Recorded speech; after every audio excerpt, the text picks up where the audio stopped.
Okay, so this lecture is the final um, chapter that will be covered in your midterm next week.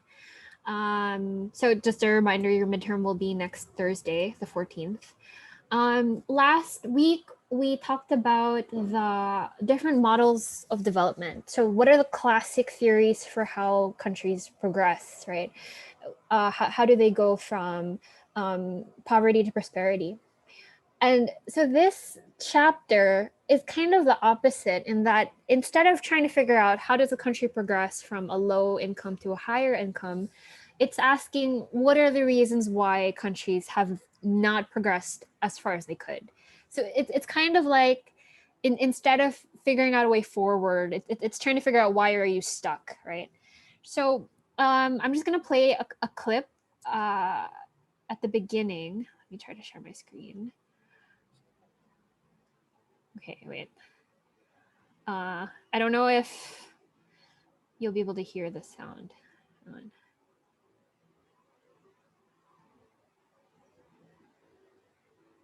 Um,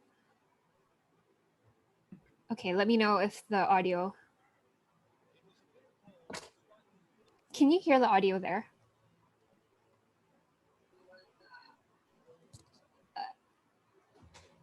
Yell.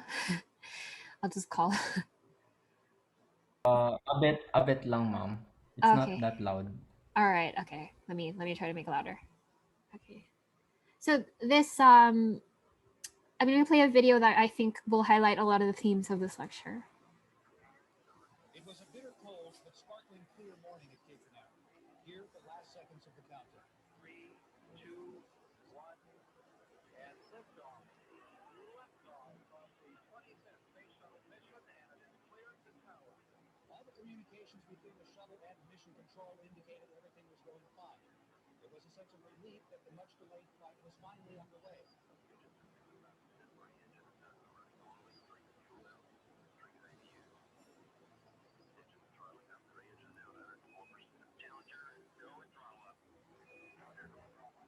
It happened just over 1 minute into flight.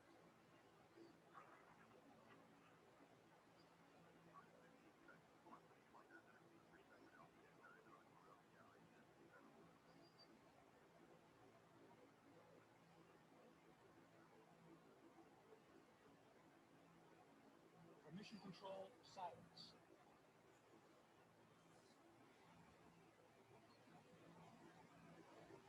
Then the bland, chilling report.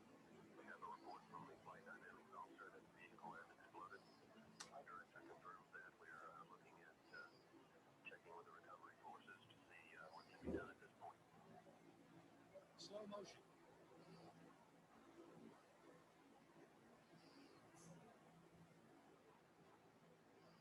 A search effort couldn't begin for some 15 minutes after this. Debris, they said, just kept raining from the sky. The head of the space shuttle program had no explanations, just sorrow at the tragedy.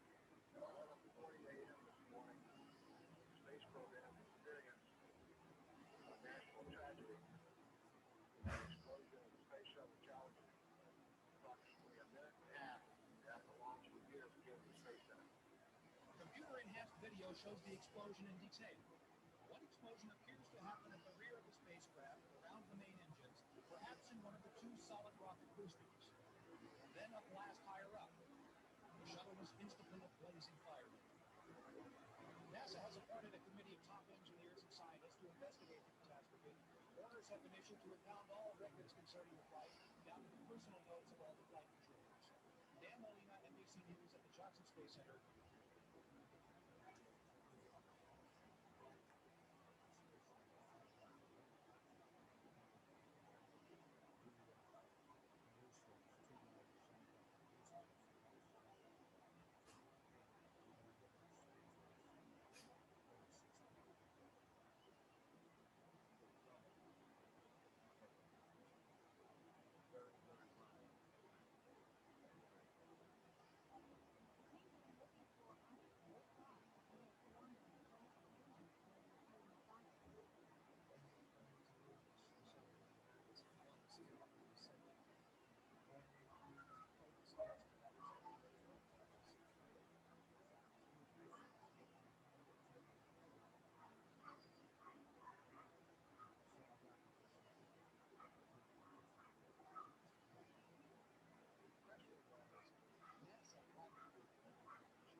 Okay.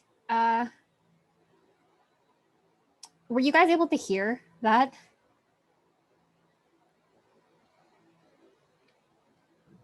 Mom, it was super soft, but a bit. Okay. So just wanted to share that clip because basically I feel like this sets a lot of the themes of this chapter. So I'll post this to your canvas, but basically the video is talking about this kind of disaster of the NASA space program in 1986. There was much clamor to launch this space shuttle, the Challenger, but because there was faulty, this one component of the shuttle that was faulty, the whole shuttle exploded within a minute of launch. And that's actually where one of the development theories that we're going to be talking about today comes from. It's called the O-ring theory. It's that idea that, or it comes from that idea that that one component that was missing, like really was the reason that everything blew up. And I wanted to play the whole clip. Another thing that maybe you can watch it again later on your own, but you see a lot of coordination failure because basically the engineers that built the shuttle were saying that the shuttle couldn't be launched in such cold temperature and that it's not safe to launch at, I think it was, they said something like it should be 54 degrees Fahrenheit and they launched it at 2 degrees centigrade. So because there was much pressure to have the shuttle be launched, the engineers were kind of told, like they were pressured to say that it was safe. So it's kind of like these actors acting in a way in their own self-interest, in their commercial interests, really led to the disaster that was that launch. So it just highlights a lot of the themes for the chapter we'll be discussing today. So I'll just go into that. Let me know at any point if anyone has any questions. But so, whoops. This is the final chapter. This is for your midterm. This is chapter 4 of Tadaro and Smith. So as I mentioned at the beginning of the class, we'll talk about why is it that countries haven't progressed to the level that they have. So in a lot of the theories that we're going to talk about, one of the key concepts is that underdevelopment really arises because there's a failure to coordinate. If you recall from chapter 5, when we were talking about poverty, one of the reasons that we discussed poverty being really so significant is because poverty really persists. When you start off in poverty, chances are very good you continue in poverty. So people get stuck in this vicious cycle where negative life outcomes persist throughout their lifetime and then are transmitted to their future generations. So that's true at an individual level. It's also true at a macro level, at a country level, or a national or regional level. So for example, for countries, for developing economies, because they start off having low incomes, they're not able to accumulate productive capital. So they aren't as productive. And then that really limits their income and then makes it so that they persist in a low income environment. And a lot of the things that would pull them out of poverty are difficult to establish. So, for example, good government institutions are really easy to build if you have a well-educated population, but it's hard to have a well-educated population without having good government institutions. So it's really a cycle. And then so when you look at it, so for example, in these countries, it's a low-income country, they're unable to meet their basic needs. On the flip side, you have more prosperous countries with high income And then because of the high income, they have better health and life outcomes, which then help them accrue higher income. So it's really a trap. And, you know, the theme in the fourth module of the course is that a lot of like microcredit, infrastructure, aid, public policy, one of the motivations for these things is to help people break out of these vicious cycles. So many of the developing countries that we talk about are stuck in a trap where at the national and the regional level that their poor income levels, poor development markers really persist over time. So it's chronic at a national level. One of the key ideas in this chapter is that a lot of these poverty traps, or a lot of the reasons why people persist in poverty or at a national level, is because there are coordination failures. Like if you look at that example of the Challenger disaster, individuals acting in their own self-interest really led to a disastrous outcome overall. So, you know, that inability for actors to really coordinate their actions well leaves everyone worse off. That's a theme you see in a lot of economics, actually. And, you know, it's this idea that several things need to be working well in order for people to really launch on that development process. So you need many elements, and those elements reinforce one another. So it's like a complex system. There's many moving parts. So this chapter really tells you that because there are coordination failures, because there are market failures, governments really have an important role to play to help kick off the development process. But you know, there's a caveat, because government intervention could either kickstart really needed development, or it could leave countries in a bad cycle, right? So it's kind of a double-edged sword in a way. Are there any questions so far?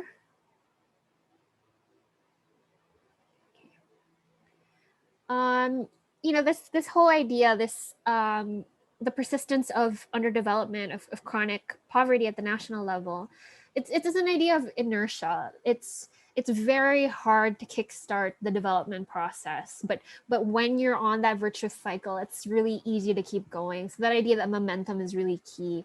So development is really hard to initiate. And even when there are good technologies present, they often go unused. You know, we've mentioned this before. That's the case in Afghanistan. Just because you imported a lot of capital doesn't mean that, or equipment doesn't mean that, you know, good outcomes will just appear. Or that idea of the linear stages model of capital accumulation, as we saw through history, it's not enough to just invest and build things, right?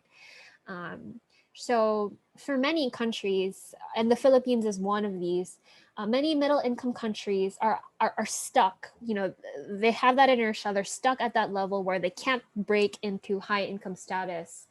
They don't really have the capacity to innovate. They don't really have the capabilities to move on to higher technology. So, and in the case of the Philippines, for example, inequality definitely plays a role in keeping us in this middle income. So it's definitely, there's a cap on how much we can progress. Any questions here? So in this chapter, there can be three key ideas that I'm gonna try to develop. So the first one is that you know, chronic poverty, you see that at the national level. A lot of that has to do with coordination failure, and in that sense, governments have an important role to play, although they can also cause harm. The second idea here, and this is kind of key. So if you're confused about this part, please you know, let me know. But throughout this chapter, we talk about multiple equilibria, and this is a like really key idea when you're talking about poverty traps. So the idea of multiple equilibria is that, like as depicted in this graph, there are three. It's kind of like there are three points where you could get stuck, right? Like three places where you could settle. There are good equilibria and there are bad equilibria, but there's more than one, right? So when in the graph on the left, what you see is when the S curve is approaching the 45-degree line from above, that's what you call, so at points D1 and at D3, that's what you call stable equilibria. And when it's approaching the 45-degree line from below, it's what you call unstable equilibria. So this graph is really a key graph. You can use this to depict a lot of the poverty traps, basically, and I'll elaborate on this more in a minute. One of the key ideas here is that your initial conditions really dictate where you end up. So in this case, there are 3 equilibria. They're not all created equal. The best equilibria here is D3, but the market won't move you to a higher equilibria. So,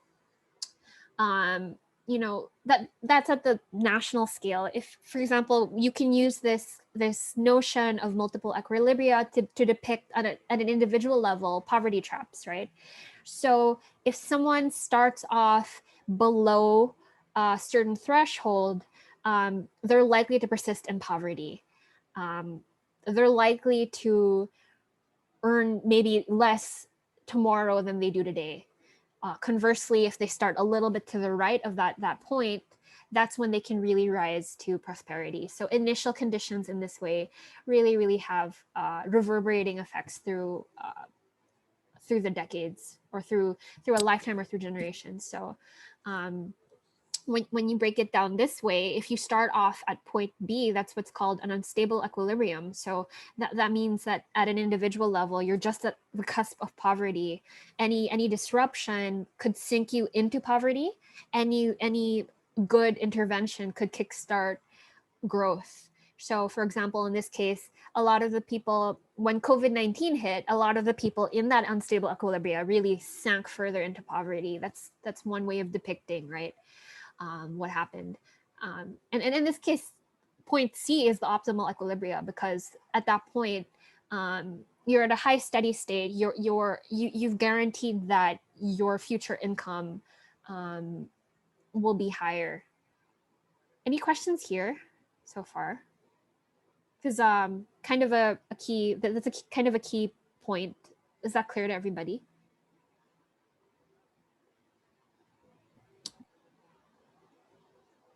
Okay. Ma'am, can you repeat the part of the unstable equilibrium? I didn't really grasp the whole idea of it, on why it's not yet a steady state. Sure. So, sorry, do you mean here, or maybe I'll just go to the first?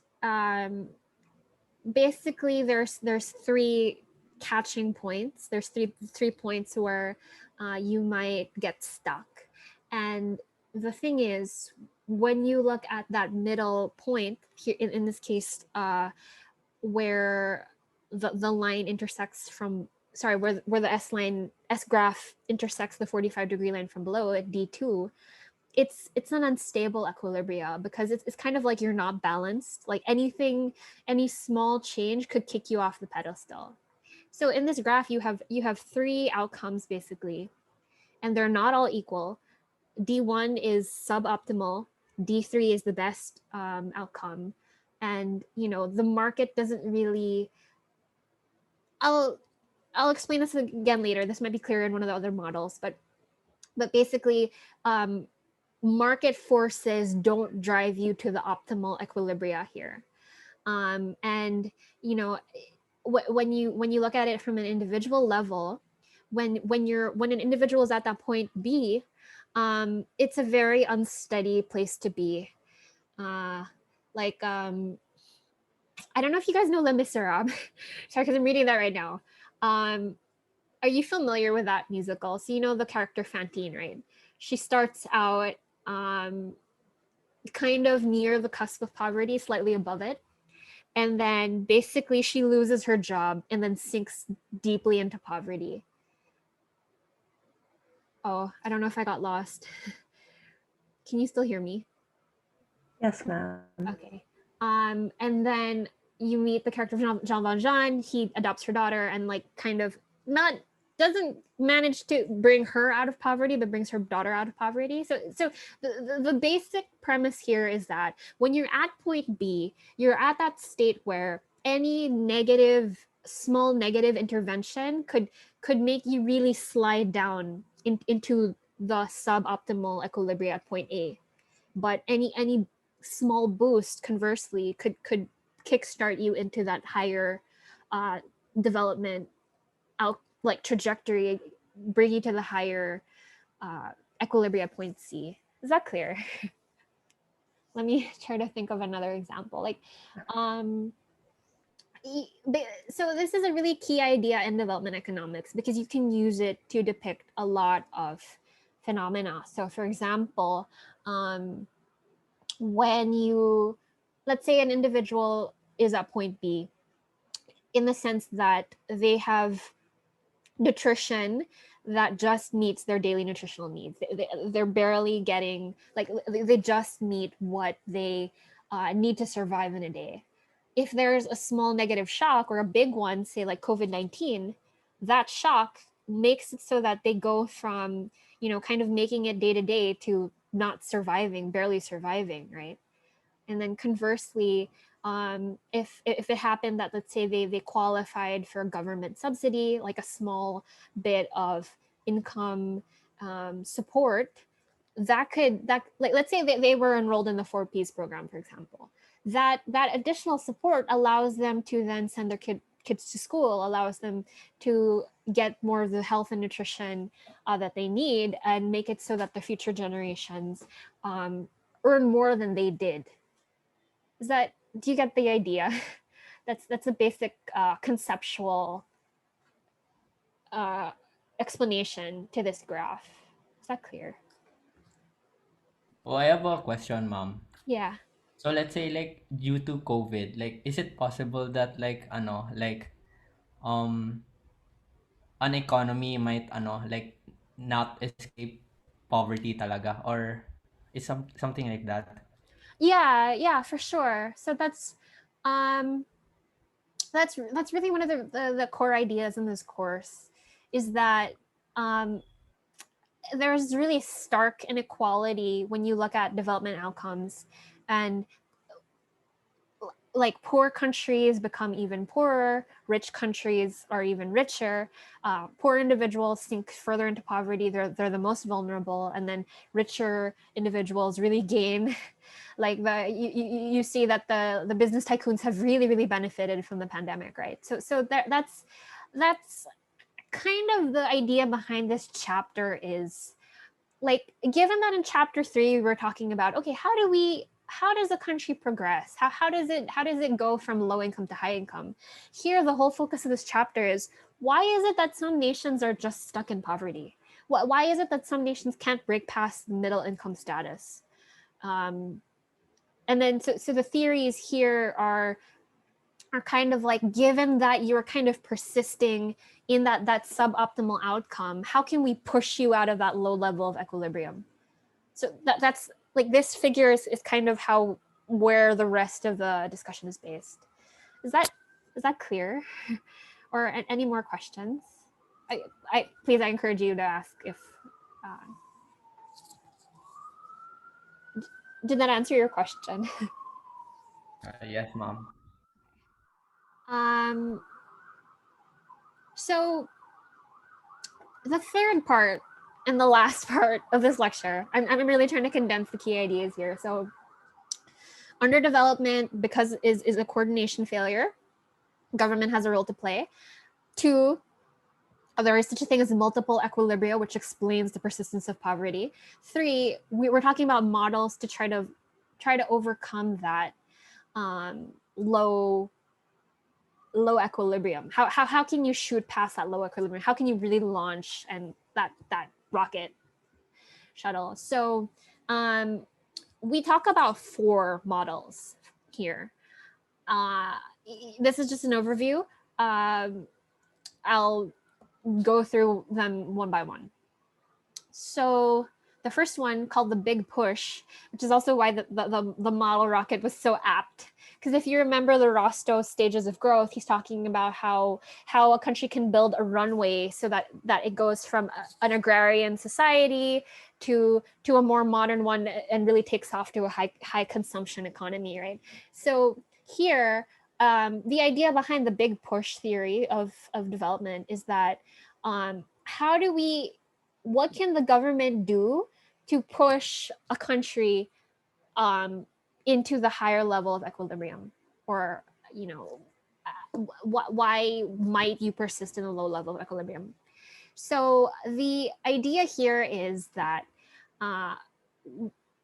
let's say you're given an agricultural society. In order to industrialize, what does it take to get that first firm to invest, right? So that decision of the first firm to enter the market and modernize the economy is kind of dependent on how profitable it would be. So like if they establish a factory here, who would buy their product if everyone is in agricultural societies? It's like if I try to improve my productivity, my output, how far could I go if there's no one else around me, right? So this is, absent that kind of ecosystem where my investment would actually garner me profit in the future, I'm not going to invest.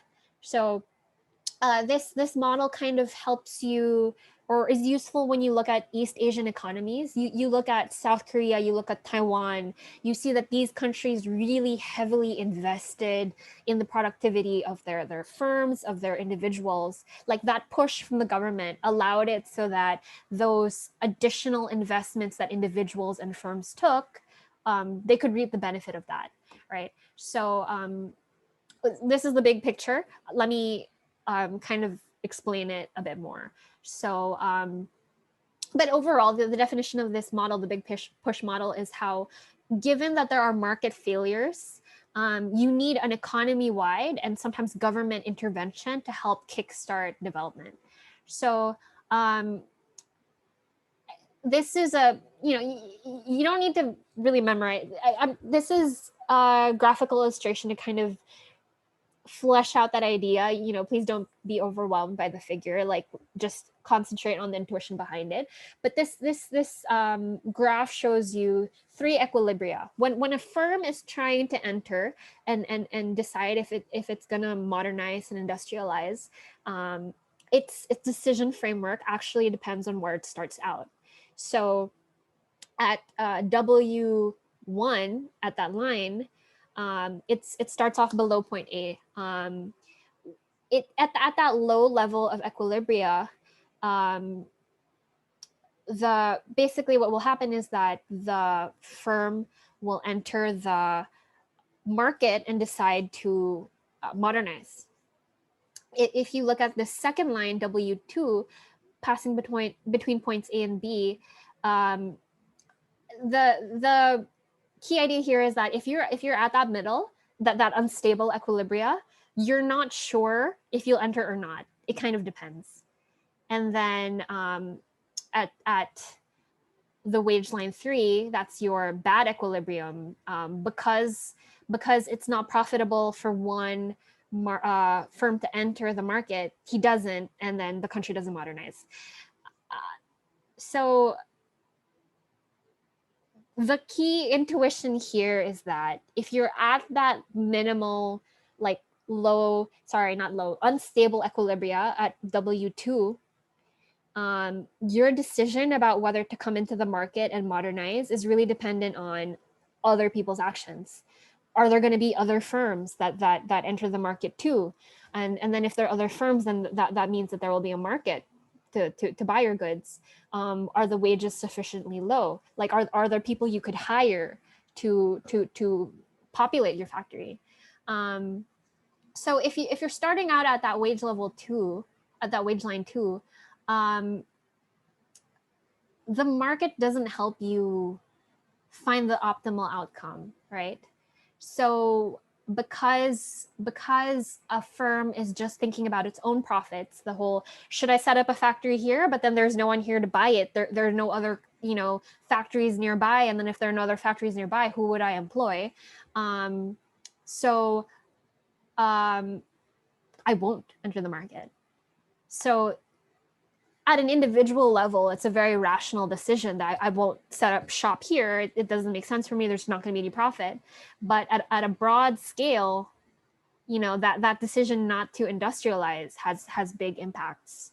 You guys get the intuition. Don't focus on the movement of the graph, but do you get the basic idea here?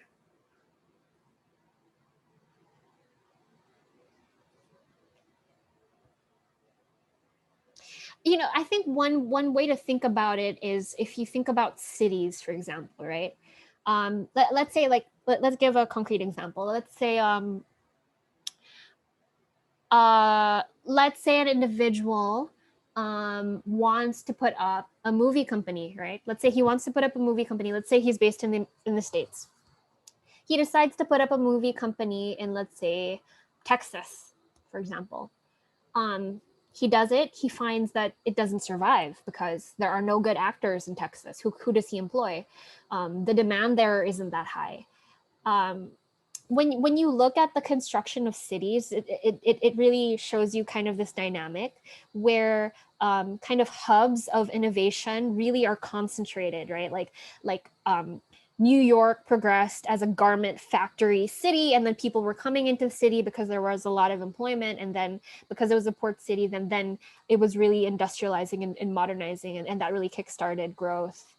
Or let's say the entertainment industry in Los Angeles, right? Like because there are a lot of movie firms there, it encourages other people to go there, and then, you know, you would have a lot of labor, skilled, specialized laborers moving to Los Angeles because they want to be in the movie industry, and there is a big market there.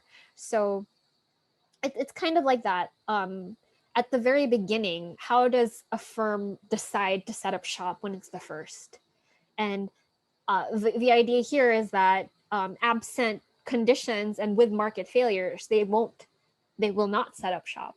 So, you know, there is a lot of scope for government intervention to kind of push them to the higher optimal equilibria. You know, let's say in the case of the movie industry, like let's say they subsidize movie firms. Let's say Los Angeles says that, okay, if you set up a movie firm here, we won't tax you, or we will subsidize some of the income of the actor, something like that. Is that clear?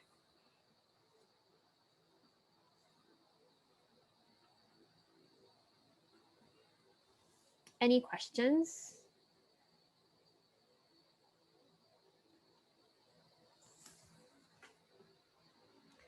Okay.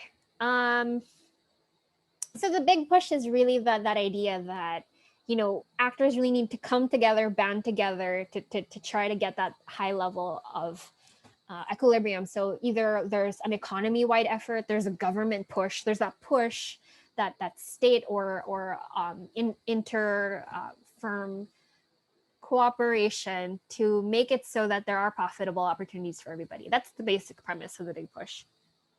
So there are other cases where it would be beneficial to have this big push. So for example, intertemporal effects. When you talk about intertemporal effects, it's kind of it's this idea that your motivations at the present might clash with your future motivation. So like, for example, it's easy to illustrate at an individual level. For example, say any investment in yourself is kind of an intertemporal problem. So say in the moment you want to eat a cookie. So your current current present time motivation is, I want to eat this cookie, but that motivation conflicts with your future motivation, which is that you would have a lower health outcome if you ate that cookie. So, or in a lot of decisions, there is that idea that the actions you take today, you don't fully absorb the impact in the moment, so you don't necessarily act in your future self's best interest. Like that explains a lot of things, like failure of people to save, failure of people to have better diets, to exercise, because you're dealing with two different times, right? In this case, a big push might be needed because the profit that a firm might get now might not really speak to how much they could get in the future, right? So, maybe it's the case that because there's not that much of a market yet, you wouldn't make very much now, but you might stand to gain more in the future. So a big push could help you kind of reconcile that conflict between how much you gain now and how much you gain in the future, right? And then urbanization. So a big push would be really helpful if a lot of the industries that are present in the economy are very rural. There's that incentive to help urbanize, right? Infrastructure effects. Basically, when one sector industrializes, they set up the infrastructure, like let's say the ports or bridges. Let's say New York, right? They were a garment industry. They built a good port system, and then that's what allowed them to become a financial system later on. That one sector, the garment industry sector, they needed the infrastructure, which other sectors then developed, benefited from later on. Does that make sense?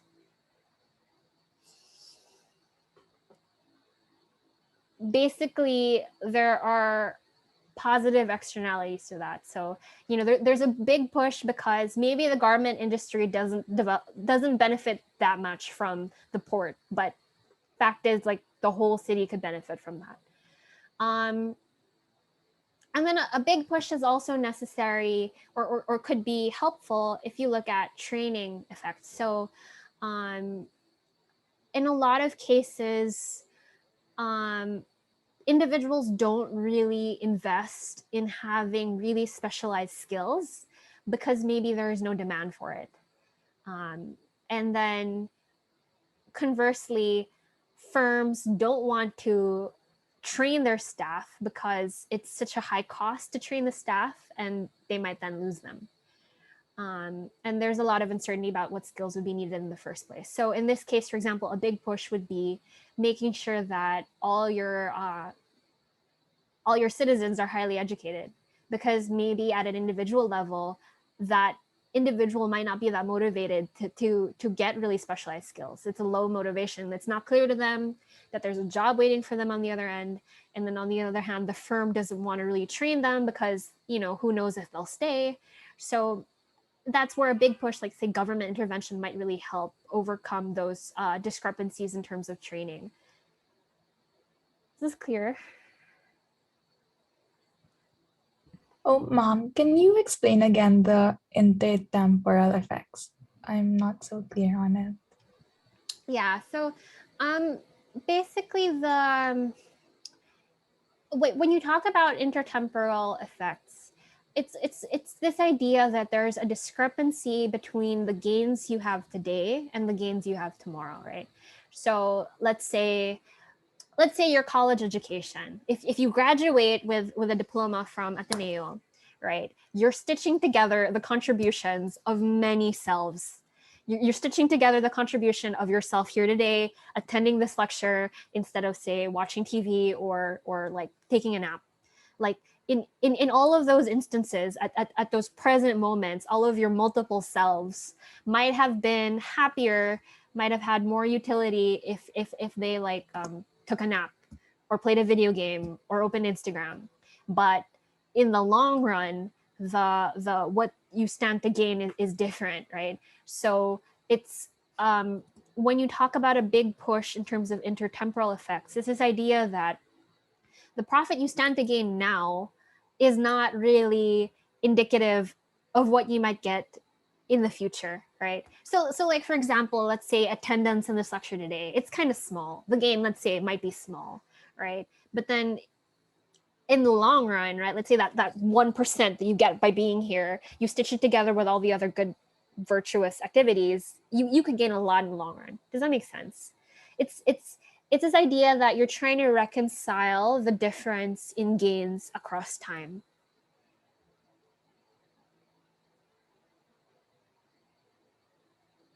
Like Okay. you encourage a firm to set up shop. You help them set up shop, even if their prospects for profit right now aren't that big, because in the future they could get more.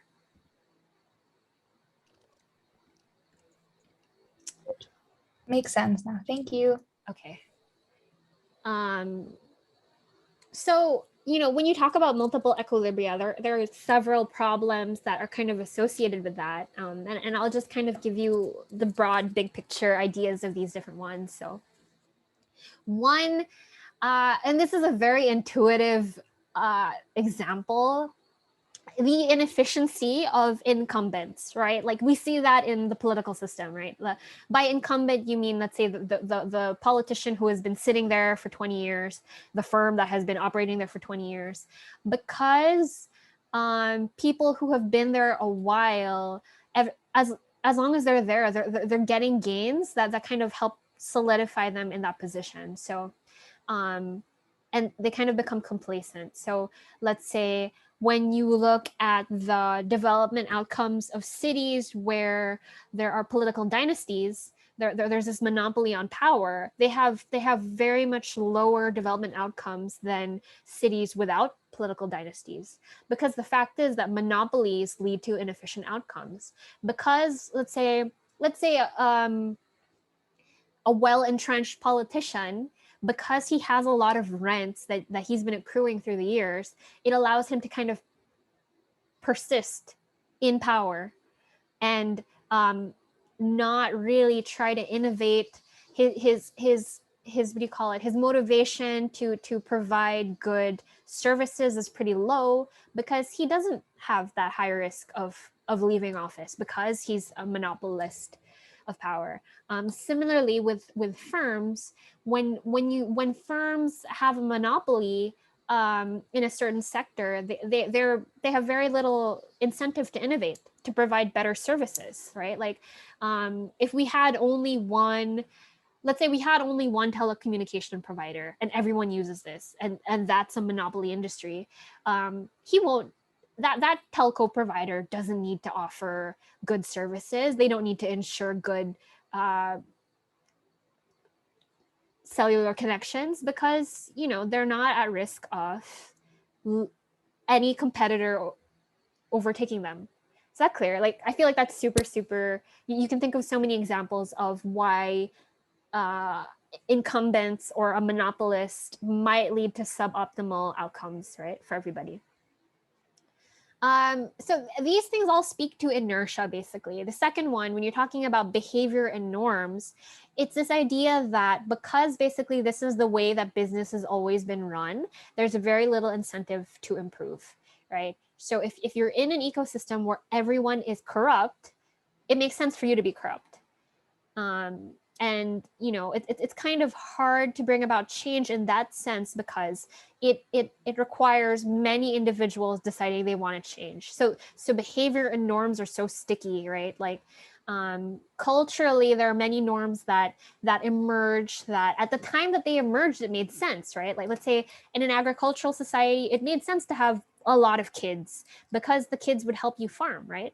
But then that kind of norm hasn't really survived. It could be dysfunctional later on, right? Social behavior is really sticky. That's the idea, that inertia can be really strong for behavior and norms. So that could be one reason why there's not a lot of improvement. Similarly with monopoly, there's no real improvement because there's very little incentive for monopolists to improve.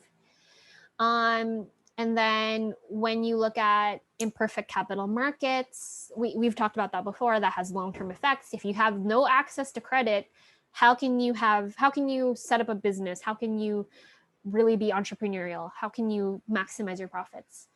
When you're talking about investments in human capital, okay, so I just put this here, but it's just an example.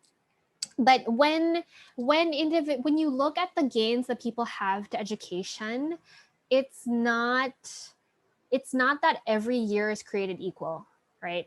So you will be compensated more if you finish high school than if you graduate third year high school. right? And it's not that that one additional year of schooling conveyed so much more knowledge, but it's this like sheepskin effect. It's this like signaling effect that, hey, because I managed to get my diploma, like I have all these capabilities. So it's a signal effect, right?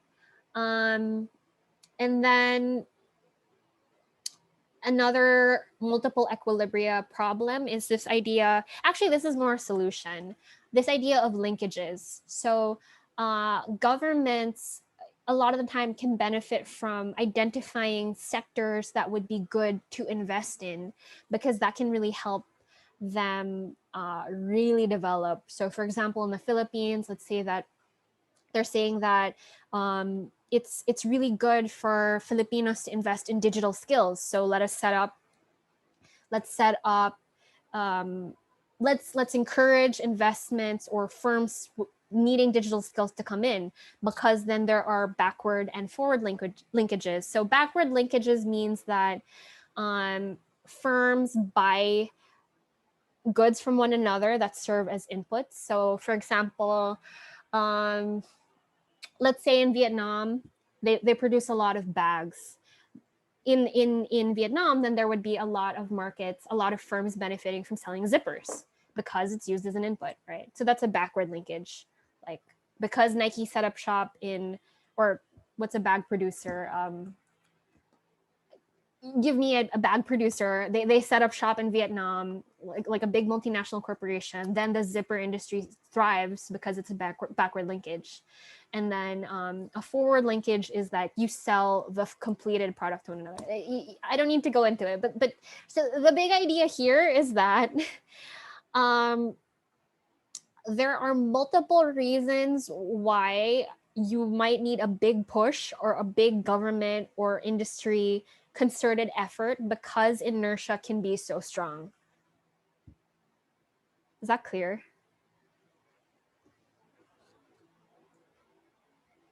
It's a lot of ideas. It's a lot of concepts.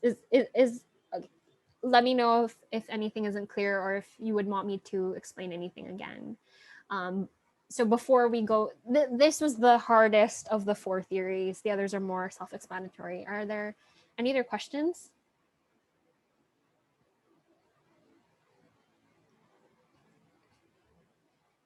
Okay.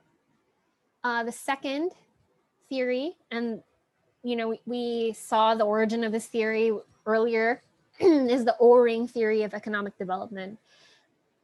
So this theory, it's modeled after that space shuttle explosion that we saw before, where the failure of one small, kind of insignificant part allowed the whole shuttle to explode. The basic ideas behind this theory, it explains why high productivity places become more productive, and why low productivity places stay low productive, less productive. And it explains the dynamics when workers go from low to high productivity areas. So it not only explains why there are poverty traps, but it also explains why the gulf between a low income country and a high income country is so high. So like, why is it's like, it's not that you're spinning in a hamster wheel of low income, it's that you're spinning and you're going even backwards, right? So this O-ring theory of economic development, it basically says that firms employ workers with similar skills, and high skill workers band together and low skill workers band together. And you would earn more from a high skill environment, right? It's this idea that, okay, when, for example, this can really be illustrated with cities. One reason that cities are really such engines of growth is because they attract a lot of talent. Let's say in the Philippines, a lot of people come to metropolitan Manila area, because they have more scope to earn higher incomes. They have better potential life prospects, right? So you have this, firms have more choices in terms of skilled workers, because the highly educated workers, the workers with a lot of capability is really banned in Manila. So there's this agglomeration effect. And because there's a lot of supply, there are a lot of firms. And so because there are a lot of firms, more and more people come to Manila to find these better job opportunities. So it's this idea that the people who surround you kind of push you up or pull you down or keep you down. So when you're surrounded by a lot of bright individuals, you yourself have many incentives to try harder, right? I'm sure you see that in your courses or your block dynamics. You're trying to compete with each other, and by that competition, you're all getting better. Does that make sense? It's like the idea here is that there's that divergence in skill, like highly productive people band together, low productive people band together. That's one of the key setups of this feature. And so what happens is that at a national level, it's not just that you go from one city, from a rural to an urban area, but in a lot of cases, and this is very relevant to the Philippines, we go from a low productivity to a high productivity country. And because you go to a place that is more productive, you are better compensated for your skills. So, and it's not just that you earn more, you earn more than proportionally. So let's say I am a teacher here. Let's say I move to the States, teach the exact same thing, I earn more than double because it's such a high productivity place. Does that make sense? So, for the same level of skill, you earn so much more. And this is so interesting to look at because it explains a lot of the dynamics that you see play out for Filipino migrant workers. The other idea here is that foreign inputs can really help a country progress past certain bottlenecks that it's facing. So when you look at the growth trajectories of countries like India and China that were kind of closed before the 1980s, yes, they have strong growth, but their growth is nowhere near as strong as, say, South Korea, that was more open to the outside influence, the outside investment, outside inputs. Is this clear? Is this second model clear? The O-ring theory? Anyone need me to repeat anything? Okay, then we have two more. In case you think of a question, just let me know. But so the third of four mechanisms for underdevelopment is this model of economic development as self-discovery. It's kind of like soul searching at a country level. So the premise here is that countries don't really know what they're good at the onset, in the same way that you might not know what skills you have that are very profitable until you enter, let's say, the workplace. And then let's say that you come from a place where everyone draws well, right? And then you graduate from that school and you're like, oh, okay, I didn't realize that I draw well because everyone around me drew well. So it's like you don't know your comparative advantage yet. So the idea behind this theory is that you kind of have to a discovery, soul searching phase needs to take place where the country or the firm figures out where its advantages lie. So, some of the elements to this theory is that it's not really clear what products a country can produce efficiently. So, for example, the big boom in IT in India was not expected. It's not like India through the centuries has been really technologically advanced, that it wasn't really obvious that they would be high IT, that Bangalore, for example, would be a high IT hub. And that, for example, when you look at two countries that are high in labor, they won't have the same growth trajectory. Bangladesh and Pakistan, they're pretty similar, pretty close together. One is super, super efficient at producing hats. The other is super efficient at producing bed sheets. It's not really clear why. You don't really know it's not clear on the onset where you would be good. So also because this idea that local adaptation of technology is necessary. So, you see that in South Korea, they get a lot of these products, they make it uniquely Korean, right? And then they export it. Maybe because their South Korean market has helped shape the products, right? But they adapt. They don't just copy the products; they adapt it to suit local contexts. And then once these conditions are overcome, it's then easy to imitate. So the basic idea here is that government policy can be helpful in helping firms figure out where their comparative advantage lies, right? So government should help ease the transition from a low productivity to a more productive sector, but help kind of reduce some of those frictions, and it should encourage exploration at the beginning. Is this model clear before I move on to the last one?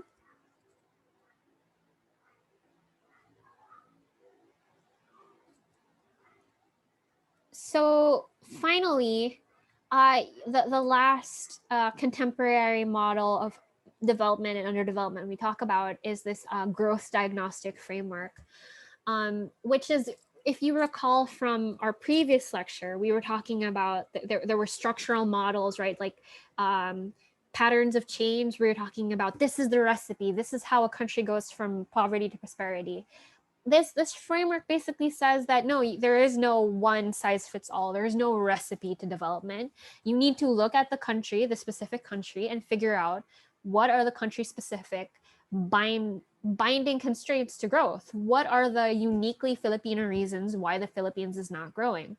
So you really need to study the market, really study the country, and figure out where are the bottlenecks to development happening, and then come up with a country-specific solution to progress, right?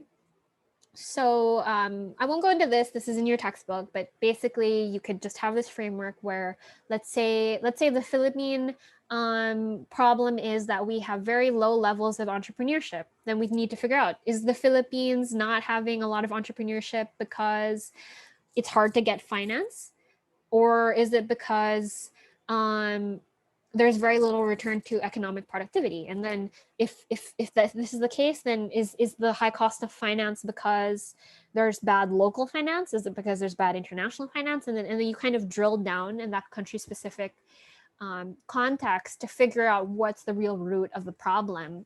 And then when you figure out what the root of the problem is, that's when you can identify what tailored solution would work in this specific country case.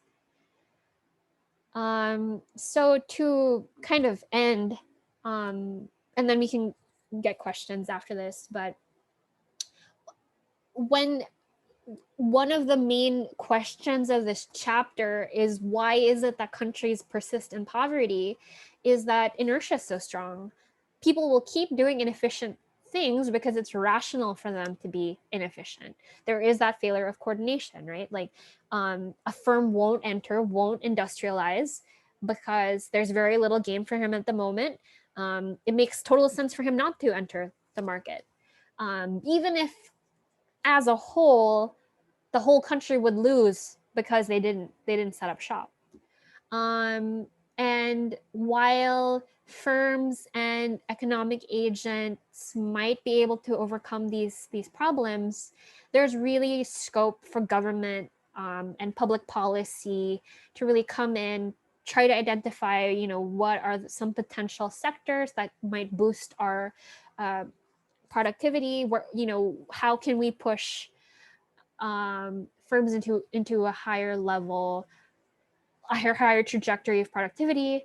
And one overarching thought here is that initial conditions really matter. History matters in a developing economy. The past conditions that were there really shape the choices you have available to you today. So inertia, coordination failure, multiple equilibria, the need for a big push, the way that productivity agglomerates, that idea that government can help a country figure out where their strengths really are, and that idea that when you look at the reasons for underdevelopment, you need to really drill down to the specific country context. That's the whole content of this chapter, or the big ideas in the chapter. Is that clear? Are there any questions? Would anyone like me to repeat anything? There are very few of you. You could really, you had any questions at all? Amiel, Ia, Renzo, Arabella. Any thoughts, questions, clarifications? Did anything not make sense to you? Violent reactions?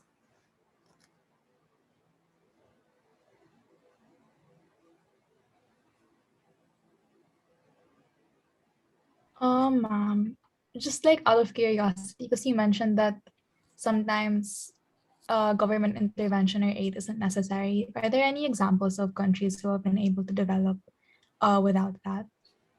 Without the big government intervention? Mm-hmm. Sorry, what was the beginning of your question? Because it's mentioned in the slide now that sometimes like the market can fix itself or like find equilibrium on its own. So like have there been developing countries that have done that or are doing that now?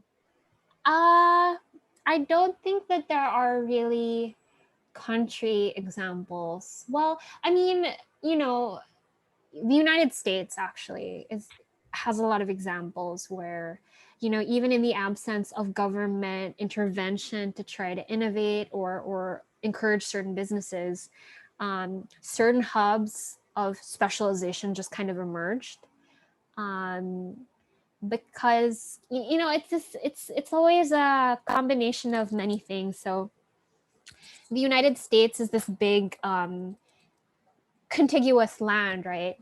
So to go from one place to another, they really built a railroad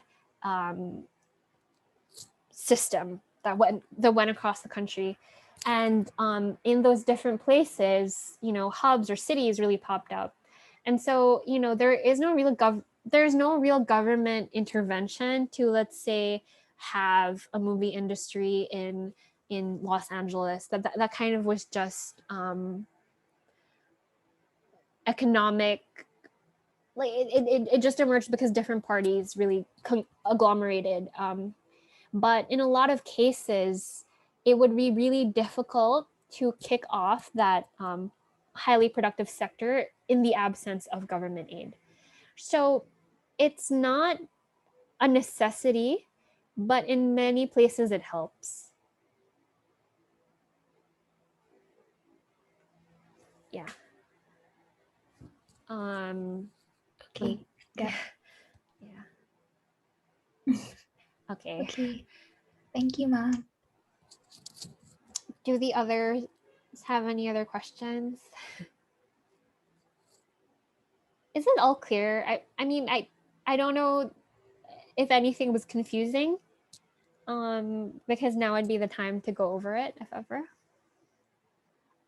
Do you get the conceptual ideas or the like basic premises or basic thought behind each model? Because that's really the objective here today.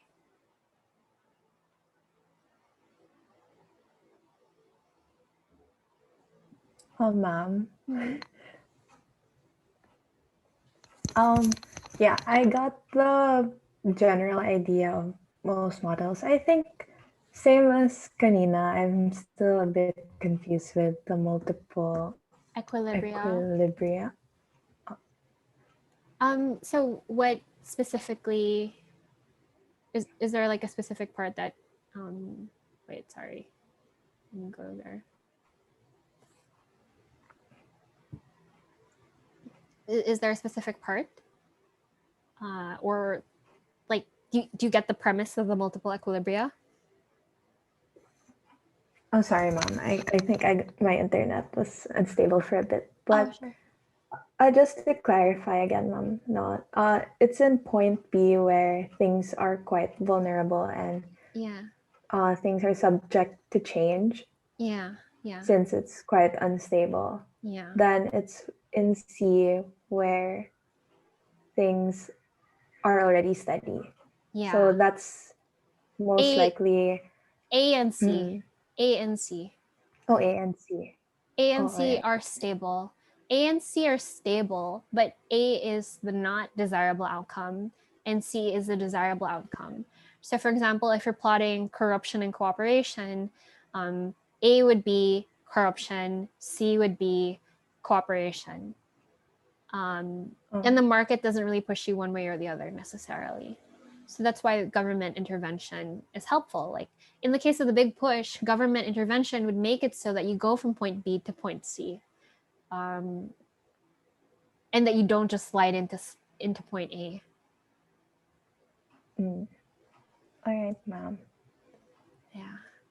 Is the multiple equilibria clear to everybody? Because yeah, that was a kind of a key idea, not just for this lecture, but generally when you talk about poverty, this is a really useful way to depict the reason why poverty traps really persist. Like it's, in the same way that demand and supply you could use a lot in your Econ 101. This idea of multiple equilibria really explains a lot of the phenomena in development economics, a lot of the poverty traps, the reason why a less than optimal outcome might persist.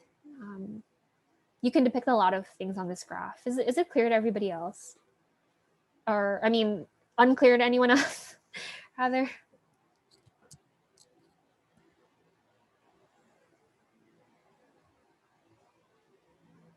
Oh, ma'am, I have a question. Mm-hmm.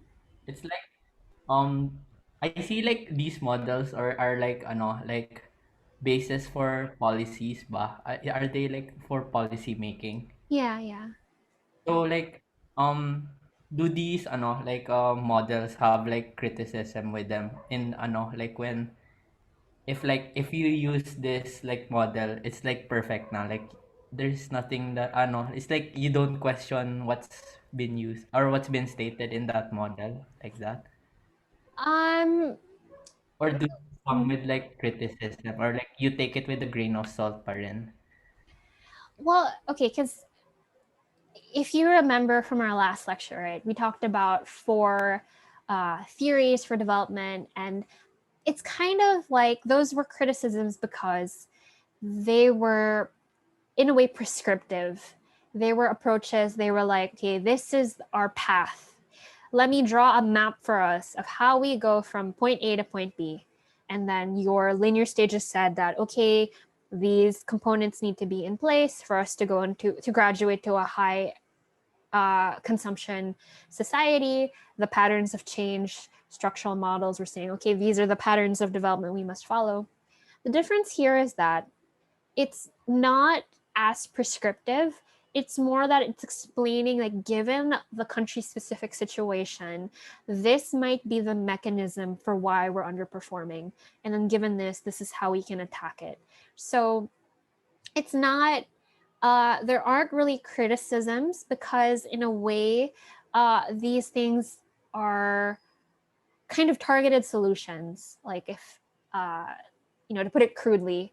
So, for example, there's not really a big criticism of the growth diagnostic framework as much as, say, there would be in the classical models, because the growth diagnostic framework is really saying that, hey, let's examine the specific problem and figure out what the medicine would be. So there might be minor criticisms like, okay, maybe there's an overemphasis on country diagnostics, but it's not a systematic criticism in the way that the classical theories had. Like in the classical theories, for example, when you're talking about capital accumulation, a major criticism there is that, wait a minute, just because you have more capital, that doesn't mean you're going to progress to growth.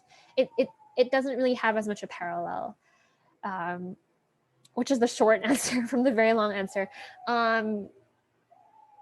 Yeah. Not as much. There's no systematic criticisms to the extent that the classical models had, because these ones are kind of trying to. It's kind of like have you ever heard of a post-mortem, right?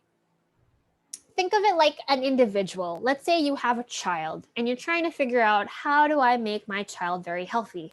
So the classical models will be like, okay, I'm going to prescribe exercise based on this theory, and then the criticism of that would be like, okay, you overemphasize this exercise, you didn't concentrate on diet. Like, it's prescriptive.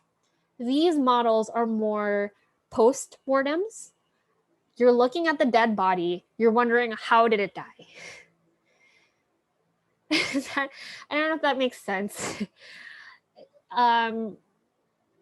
Yeah, I hope that was clear. Yeah. Okay. Thank Yeah. you, ma'am. Yeah. Got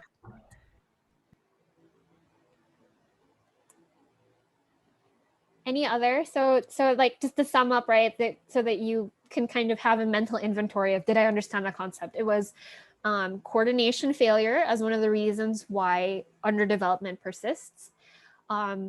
Scope for government intervention. It was this idea that there's multiple equilibria, and that's why governments can really play a role. And then it's these theories for why is it that countries haven't realized their potential. There's the big push, which says that because there's no market incentive to go to the high level equilibrium, we need government intervention or an economy wide effort to bring us to that higher equilibrium. We have the O-ring model, which says that, okay, high productivity, it's like that inequality is like widening, because the high productivity capitals become more and more productive, and they reward that high productivity even further. And then the low productivity sinks even further. I don't want to say despair, but low production. You have the self-discovery mechanism, where you need to figure out where it is your comparative advantage lies, so government can really come in and help lay the groundwork so that firms can take risks and kind of explore where they might be productive. It's like the government is your parent, and you're not sure, am I good at math, am I good at science? So your parent will be like, okay, no, you take all these activities, it's going to be okay. Like, they encourage you to try these things out to see where your, I don't want to say passion, but your capacities might lie. Your government is your parent, encouraging you to improve. And then the country diagnostic framework, which is that, contrary to that idea that there is a formula or a recipe for how to develop, a lot of these hindrances are country specific. So like, it's like a shrink trying to figure out, what was your life experience, why are you here now? Maybe not shrink, but you know what I mean, like, or a doctor.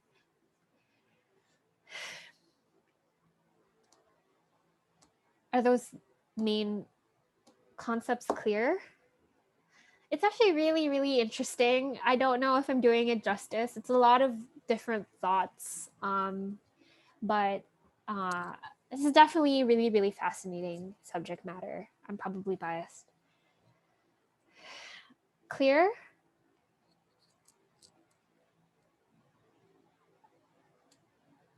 Renzo, I don't know if you had any questions. Anything else? Oh no, ma'am. Everything's clear. Okay. Also, thank you for coming here, even if you have a midterm, but your midterm will be next week on Thursday. I think just generally with this course, and also for your group works, it's I try not to dwell so much on formulas, or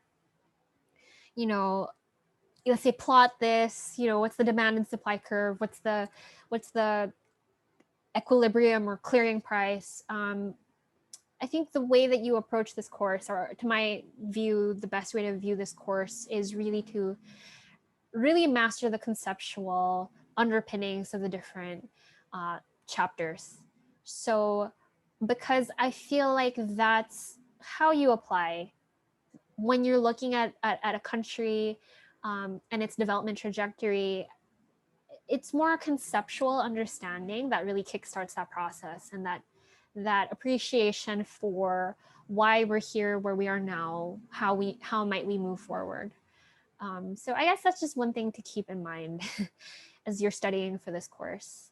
Hopefully beneficial, and not just another requirement. But yeah, so the midterm will be structured accordingly to kind of test that conceptual understanding.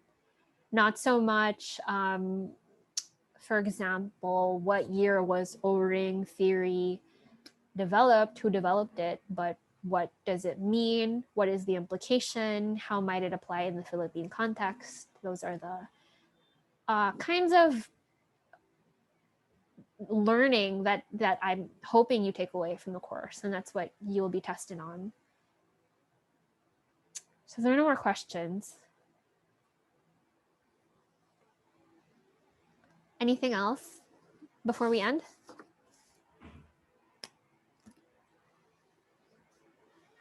Okay, so we won't be meeting next Tuesday. Your midterm will be posted on Canvas Thursday morning, maybe 10 a.m. Then you'll have until 11:59 of the following day to answer. So yeah, if there are any questions or concerns before we end. Everyone has access to the Canvas, right? No one has any problem there?